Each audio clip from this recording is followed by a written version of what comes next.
కొణిదెల పవన్ కళ్యాణ్ అమ్మ కడుపున ఆఖరివాడిగా పుట్టిన అందరికీ మంచి చేయాలి, మేలు జరగాలి అనే విషయంలో ముందువాడుగా ఉంటాడు.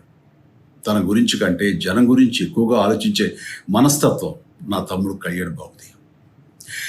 ఎవరైనా అధికారంలోకి వచ్చాక ప్రజలకు ఏదైనా చేయాలనుకుంటారు. కానీ కళ్యాణ్ తన సొంత సంపాదనని కౌలు రైతులు కన్నీళ్లు తుడిచేందుకు ఖర్చు పెట్టడం, సరిహద్దు దగ్గర ప్రాణాలొడ్డి పోరాడే జవాన్ కోసం పెద్ద మొత్తం అందివ్వటం, అలాగే మత్స్యకారులు ఇంకా ఎందరికో తాను చేసిన సహాయం చూస్తుంటే ఇలాంటి నాయకుడు కదా జనాలకు కావాల్సింది అనిపిస్తుంది.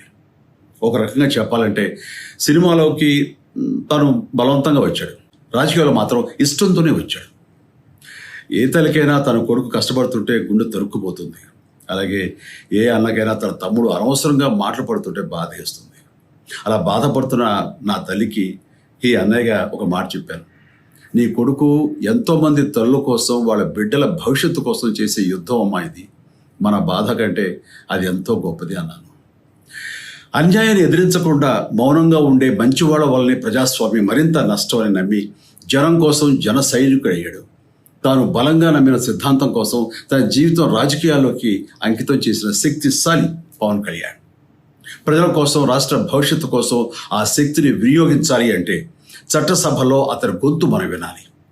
జనమే జయను నమ్మే జనసేనాని ఏమి చేయగలడో చూడాలంటే మీరు పిఠాపురం ప్రజలు కళ్యాణ్ని గెలిపించాలి. మీకు సేవకుడుగా, సైనికుడుగా అండగా నిలబడతాడు. మీకోసం ఏమైనా సరే కలబడతాడు, మీ కళ నిజం చేస్తాడు. పిఠాపురం వాస్తవ్యులకు మీ చిరంజీవి విన్నపం, గాజు గ్లాసు గుర్తుకి మీ ఓటు వేసి పవన్ కళ్యాణ్ని గెలిపించండి. జై హింద్.